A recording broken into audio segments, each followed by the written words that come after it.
በአዲስ አበባ መውጫ ቱሉ አደሬ በሚገኘው የመከላከያ ካምፕ ውስጥ መከላከያ ሰራዊቱ አብሮት እንዲሰፍር ከተደረገው የኦሮሚያ ልዩ ኃይል ጋር ከባድ የእርስ በርስ ውጊያ ማድረጉ ተነገረ። የመከላከያ ሰራዊቱ ከ40 በላይ የኦሮሚያ ልዩ ኃይል ወታደሮችን ሲገድል 6 የመከላከያ ኃይሎች በኦሮሚያ ወታደሮችም ተገድለዋል። አመራሮች ላይ ጭምር ተኩሱ ተከፍቶ የነበረ ሲሆን የውጊያው ምክንያትና ከአዲስ አበባ የጄኔራሎች ሩጫ ይዘናል። ዝርዝር ዜናውን ወደ እናንተ እናስደምጣችኋለን። በሌላ በኩል በሸዋም ውጊያ የተደረገ ሲሆን የብልጽግና መከላከያና ሚሊሻም ቀምሰዋል። የሚሊሻ አዛዡን ጨምሮ በርካታ መከላከያ ሰራዊት አባላት ተገድለዋል። ዝርዝር ዘገባ ይዘንበታል። በአዲስ አበባ መውጫ ላይ ባሉ 2 የአገዛዙ ካምፖች ላይ ከባድ የእርስ በርስ ውጊያ መደረጉ ተሰማ። በለገጣፎ መውጫ በኩል ቱሉ አደሬ አካባቢ ባሉ 2 የመከላከያ ካምፖች ውስጥ ወታደሩ አመራሩ ላይ እስከ መተኮስ የደረሰ ከባድ ውጊያ ማድረጉ ተነግሯል። ዛሬ ሌሊት 11 ሰዓት ላይ በተነሳው ግጭት በሁለቱ ካምፖች ውስጥ ከ56 በላይ ወታደሮች ሙትና ቁስለኛ መሆናቸውም ተነግሯል። ሰሞኑን በዚህ ካምፕ ውስጥ የነበረው 3/4 የሚሆነው የመከላከያ ጦር ወደ ትግራይና ኤርትራ ድንበር ማቅናቱን ተከትሎ በካምፕ የወጡ ወታደሮችን እንዲተኩ የኦሮሚያ ልዩ ኃይል ወታደሮችና ገዳ ኮማንዶዎች የገቡ ሲሆን ከቀሩት የመከላከያ አባላት ጋር ሆነው አዲስ አበባ ዙሪያን ይጠብቃሉ ተብለው ተልእኮ ተሰጥቷቸው እንደነበረ ይታወቃል። ይሁን እንጂ ላለፉት 2 ሳምንታት በቀሩት የመከላከያ ሰራዊትና የኦሮሚያ ልዩ ኃይል በኩል ትልቅ አለመግባባትና በቆሪጥ የመተያየት ነገርም ይታይ ነበር። በትላንትናው ዕለት ግን ምሽቱን በሁለቱ ኃይሎች በኩል በተፈጠረ አለመግባባት እርስ በርስ ቀላል የሆነ ተኩስ የሌለው ግብግብ ተፈጥሮ ነበር። ከዛም በኋላ ግን ግብግቡን አስነስተዋል የተባሉ ከመከላከያና ከኦሮሚያ ልዩ ኃይል 2 አባላት ተመርጠው ይቀጣሉ ተብለው ካምፑን እየመሩ ወዳሉት ወደ ኦሮሚያ ልዩ ኃይል አዛዥ ተወስደው ነበር። ይህ የኦሮሚያ ልዩ ኃይል አዛዥ ጉማ የሚባለ ሲሆን ሁለቱንም እንቀጣለን ብሎ ከሰራዊቱ ነጥሎ ከወሰደ በኋላ ከመከላከያ የተወሰደውን የሰራዊቱን አባል ላይ ቀጥተኛ ወታደራዊ እርምጃ በመውሰድ ይረሽነዋል። የኦሮሚያ ልዩ ኃይል አባሉ ግን ምንም ሳይሆን ወደ ጓዶቹም እንዲቀላቀል ይደረጋል። ይህ መረጃ ዛሬ ሌሊት 11 ሰዓት አነጋግ ላይ የመከላከያ አባላት ጆሮ ይደርሳቸዋል። በዚህ ወቅት በተቀሰቀሰ ከባድ የተኩስ ርምታ የመከላከያ አባላቱ የኦሮሚያ ልዩ ኃይል አባላትን ከ40 በላይ ቀድመው በከፈቱት ተኩስ ሲገሏቸው ከመከላከያ በኩል በውጊያው መሃል 6 የመከላከያ አባላት ተገድለዋል። ከሁለቱም ኃይሎች 5 አባላት ቆስለኛም ሆነዋል። መከላከያዎቹ ለተረሸነው አባላቸው በቀል 40 የኦሮሚያ ልዩ ኃይል የገደሉ ሲሆን የኦሮሚያ ልዩ ኃይል አዛዥና ረሻኙ ጉማን ለመግደል በነበረ ግብግብ ከመሃል ከተማ የመጡ ከፍተኛ አመራሮች በውጊያው መሃል በመግባት ሁነቱን ለማስቆምም ችለዋል። በተመሳሳይ በዚህ አካባቢ 2ኛ ካምፕ ላይ ይህንን ዜና የሰሙ የኦሮሚያ ልዩ ኃይል አባላት መከላከያን እንበቀላለን ብለው ተኩስ ጀምሮ የነበረ ቢሆንም ወዲያውኑ ግን ተኩሱ እንዲቆም ተደርጓል። አሁን ድረስ በካምፑ ከመሃል ከተማ የሄዱ አመራሮችና ጄኔራሎች ጉዳዩን ለመፍታት እየመከሩ ሲሆን እነዚህ ሁለቱ ኃይሎች አንዱ ከካምፑ ካልወጣ በቀር ካልተነጣጠሉ በቀር አሁንም አብረው ከተዋቸው እልቂቱ እንደሚቀጥልም ተመላክቷል። በኦሮሚያ ልዩ ኃይል አዛዦች በኩል ጉዳቱን የፈጸሙት የመከላከያ ኃይሎች ናቸው በሚል የመከላከያ ኃይሎቹ እንዲረሸኑም ጥያቄ አቅርበዋል። በዚህ በተፈጠረው ግጭት ምክንያት የመከላከያ ሰራዊቶቹ በድንጋጤም ሊጠፉ ይችላሉ አሊያም ፋኖን ሊቀላቀሉ ይችላሉ በሚልም ምናልባት ወደ ወታደራዊ እስር ቤትም ሊከቷቸው ይችላል ነው የተባለው። ወደ አማራ ክልል የጦር ግንባር መረጃ አልፋለሁ። አማራ ፋኖ ብሔራዊ ንቅናቄ አፋብን ደቡብ አማራ ቀጠና ሳምነው ከሰምኮር ኃይለማርያም ማሞ ክፍለ ጦር የአፋብን ደቡብ አማራ ቀጠና አሳምነው እዝ ከሰምኮር ኃይለማርያም ማሞ ክፍለ ጦር የሰላም ሰው ሻለቃ በቱልፋ ከተማ ዘልቆ በመግባት ድልን ተቀናጀ።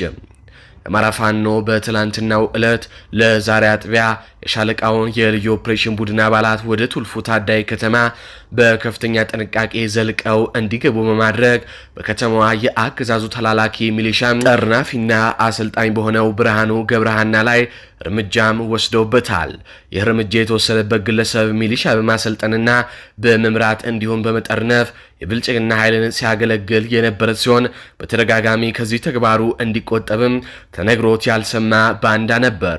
የሰላም ሰው ሻለቃ ለግለሰቡ እጅህን ሰጥ የሚል ትዕዛዝ ብትሰጠውም ግለሰቡ ፈቃደኛ ባለመሆኑና ተኩስ በመክፈቱ ከሰላም ሰው ሻለቃ በተሰጠው የአጸፋ ምላሽ ግለሰቡ እስከ ወዲያኛው የተሸኘ ሲሆን የታጠቀው አንድ ክላሽንኮቭ መሳሪያና የሬዲዮ መገናኛ ከነሙሉ ትጥቁ በሻለቃው ቁጥጥር ስርም ገብቷል የተባለው የኦፕሬሽን በታቀደለት ፍጥነትና ጥራት ተጠናቋል። የሰላም ሰው ሻለቃ ለብልጽግና መረጃ የሚሰጡና ህዝቡን የሚያውኩ ግለሰቦች ላይ የምትወስደውን እርምጃም አጠናክራ ትቀጥላለች ሲሉም የሻለቃው አመራሮችም ገልጸዋል። በሌላ ዜና በትላንትናው ዕለት በተደረገ ታላቅ የአማራዊ ተጋድሎ ለወረራና ለተለመደው ጭፍጨፋው በሶስት አቅጣጫ ወደ ኃይለ ማርያም ማሞ ክፍለ ጦር ቀጠና ሲተለተል የመጣው የብልጽግና ኃይል የከሰም ኮረ ተወርዋሪ ጦር ጨምሮ ሁሉም የኃይለ ማርያም ማሞ ክፍለ ጦር ሻለቃዎች ባሳረፉበት ቅጥቀጣ ቀኝ ኋላ ዞሮ ወደ መጣበትም ፈርጥጧል።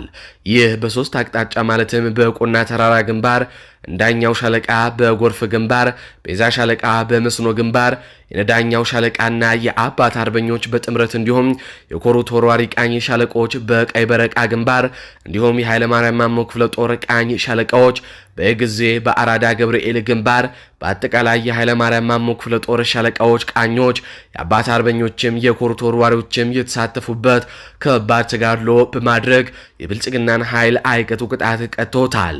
በቆና ተራራ ግንባር የነዳኛቸው ሻለቃ ባደረገችው ተጋድሎ በርካታ የሚሊሻና የመከላከያ አባላት እስከ ወዲያኛው ሲገደሉ በከባድ ጉዳት ሪፈር ወደ ከፍተኛ ደብረ ብርሃን ሆስፒታል የተባለ አንድ ከፍተኛ የመከላከያ አዛዥም ይገኝበታል የተባለው። ይህ በእንዲህ እንዳለ በታሪካዊቷ ታአካ ነገስት አትሮስ ማርያም ቤተክርስቲያን ላይ የመንግስት ኃይሎች በትላንትናው ዕለት ቅዳሜ ጠዋት የከባድ መሳሪያ ታንክ ጥቃት መፈጸማቸው ተሰማ።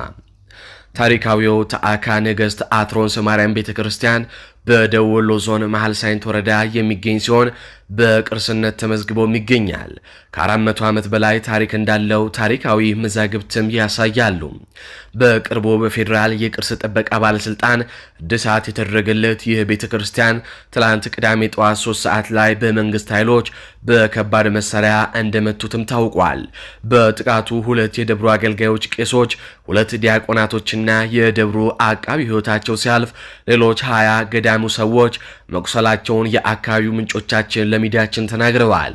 ድንገተኛ ጥቃቱ የተፈጸመው በአዋሳኝ ከሚገኙ ከአማራ ሳይንት ወረዳ መለስ ሳንካ ከተባለ አካባቢ መሆኑን ምንጮቻችን ጠቁመዋል። በህንፃው ላይ ከፍተኛ ጉዳትም ደርሷል የተባለው ደጀ ሰላሙ በድብደባው ምክንያት ፈርሷል የሚሉት በስፍራ የሚገኙ ታዛቢዎች በዚህ በተረሳ አካባቢ ህዝቡ ላለፉት ጥቂት ዓመታት በመንግስትና ፋኖ ኃይሎች መካከል በሚደረጉ ውጊያ ለከፍተኛ እንግልትና እየተዳረገ እንደሚገኝ የሚናገራሉ። በቀጥታ ወደ ሀገር ቤት ጉዳዮች አልፋለሁ። ከቅርብ ጊዜ ወዲህ በኋላ አብይ አህመድ አዳኛችን ነው በሚል የአብይ አህመድ ቀንደኛ ደጋፊና አጋር ሆኖ የመጣው የኮርኔል ደመቀ ዘውዱም ራሱን የተከዜ ዘብ ያለው ታጣቂም የፋኖ ኃይሎች ውጊያ ከፈቱብኝ ሲል ከሰሰ። በአማራ ክልል ወልቃይት ጠገዴ ሰቲት ሁመራ በኮርኔል ደመቀ ዘውዱ የሚመራውና በመንግስት ይደገፋል ተብሎ የሚወራለት ራሱን የተከዜ ዘብ ብሎ የሚጠራው ታጣቂ ቡድን በዛሬው ዕለት በወልቃይት ሁመራ ዞን የፋኖ ታጣቂዎች ውጊያ ከፍተውብኛል ሲል ከሰሰ።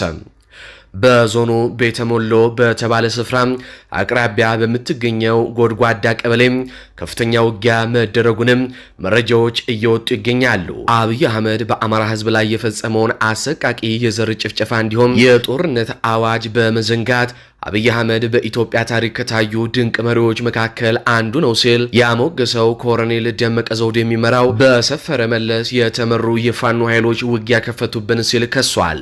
የተከዜ ዘብ ውጊያውን የከፈተብን ሰፈረ መለስ በተባለ ግለሰብ የሚመራ የፋኖ ክንፍ ነው ያለ ሲሆን በተከዜ ዘብ ታጣቂዎች ላይ የተከፈተው ጥቃት ድንገተኛ እንደሆነ ከአካባቢው የሚወጡ መረጃዎችና የተከዜ ዘብ መግለጫም ያሳያል። በዚህ ውጊያ ከፍተኛ ቁሳዊና ሰብአዊ ኪሳራ እንደደረሰባቸው ጭምርም ነው የተገለጸው። በዚህ ውጊያ በርካታ የመከላከያ ሰራዊትና የደመቀ ዘውዱ ወታደሮችም ተገድለዋል። መረጃው በፋኖ በኩል እስካሁን ይፋዊ መግለጫ ባይሰጥበትም የተከዜ ዘብ ግን ይህንን ብሏል። በቀጥታ ከጎጃም ወዳገኟቸው አበይትና ሰበር የጦር ግንባር መረጃዎች አልፋለሁ። አፋብን ቴዎድሮስ እዝ 109ኛ ኮር 99ኛ ክፍለ ጦር ከ3 በላይ የብልጽግና ምሽጎችን በመስበር በርካታ የብልጽግና ኃይልን ሙትና ቁስለኛ አደረገ።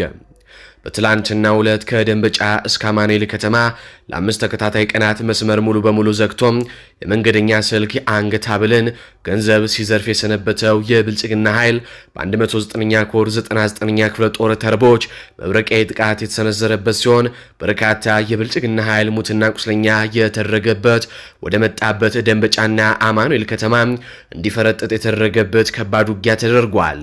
አይበገሮቹ 99ኛ ክፍለ ጦር ከቀኑ 11 ሰዓት ተኩል እስከ 12 ሰዓት ተኩል ባደረጉት አውደ ውጊያ የብልጽግና 3 ምሽጎችን በመደረማመስና ከምሽግ ምሽግ በመረማመድ የብልጽግና ኃይልን በቆፈረው ጉድጓድ ሲረፈርፉትም አምሽተዋል።